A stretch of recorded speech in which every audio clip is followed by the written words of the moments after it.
For a plethora of reasons, we live in a very angry moment. People are angry, fearful, divided. When we look at our world in terms of COVID, in terms of all the decisions that have been made or not made regarding health, regarding politics, regarding the state of the world, our country, the church, people are angry, fearful, and upset, and we can certainly understand that.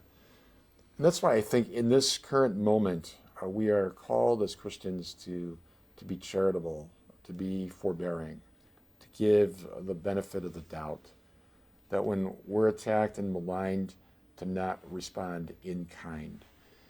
And one of my New Year's resolutions this year was precisely that, to be charitable to the people that are uncharitable, to be forgiving to the people that are nastily critical, to respond with love and kindness to those who don't give that to me. And it's funny because as soon as I made that resolution, within about 2 hours, it was tested. And I just thought, okay, God, you heard my resolution.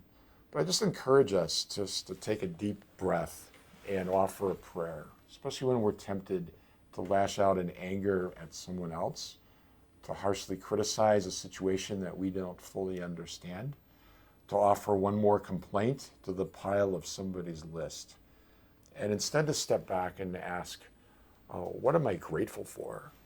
What is God doing in my life that is still profound and beautiful? Yes, there's many things that are wrong, and people have suffered terrible tragedies and illness and death, and yet God calls us to conquer overwhelmingly through the love and power of Christ. Those words may sound Pollyannish or ideal or simplistic, and yet isn't that the message of the gospel?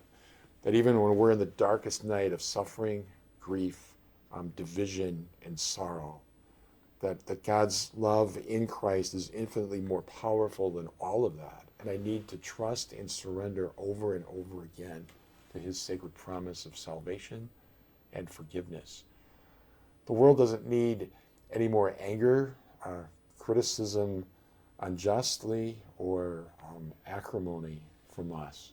What the world needs is really, as the 1960s song says, the world needs love, right? The world needs the love of Christ, and we are instruments of that love and mercy. So who in your life today is stressed out, angry, overwhelmed, and how can we be the presence of Christ to that person? May sound simplistic and easy, but to do that consistently day in and day out is to live the little way of St. Therese, loving God greatly in the little details of our lives.